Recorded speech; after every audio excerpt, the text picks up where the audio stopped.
بسم اللہ الرحمن الرحیم۔ السلام علیکم ورحمۃ اللہ وبرکاتہ۔ الحمد للہ وحدہ والصلاة والسلام علی من لا نبی بعد، اما بعد۔ عن عمر رضی اللہ عنہ قال قال رسول اللہ صلی اللہ علیہ وسلم ان من عباد اللہ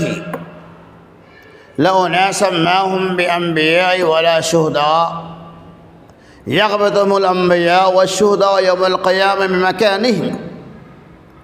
إلى آخر الحدیث۔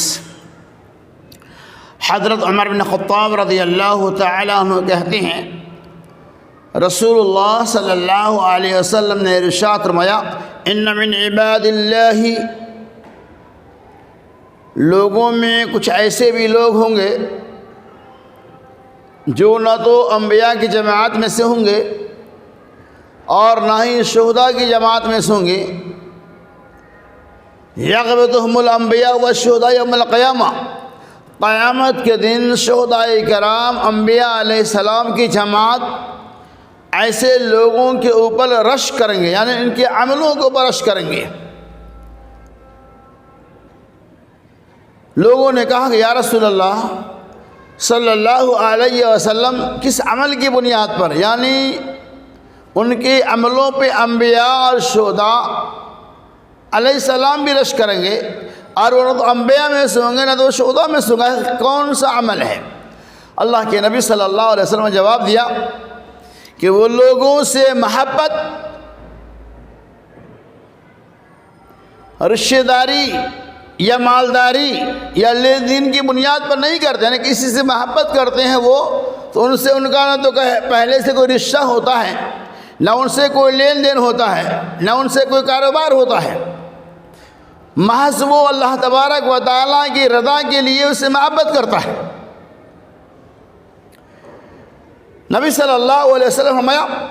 ایسے لوگوں کے چہرے کے اوپر رونق ہوں گی، نورانی چہرہ ہوگا۔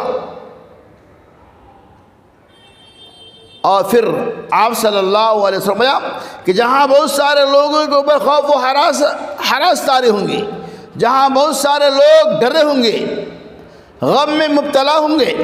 وہاں ان کے اوپر نہ تو خوف ہوگا اور نہ ہی کسی طرح کا ڈر ہوگا۔ پھر اللہ کے نبی صلی اللہ علیہ وسلم نے آیت پاک کی تلاوت کی، الا ان اولیاء اللہ لا خوف علیہم ولا هم يحزنون، آگاہ ہو جاؤ، سنو، ان اولیاء اللہ، بے شک اللہ تبارک و تعالیٰ کے دوستوں کے اوپر حسن و ملال نہیں ہوگا، وہ غمگین نہیں ہوں گے۔ اس حدیث پاک کے اندر اللہ کے نبی صلی اللہ علیہ وسلم نے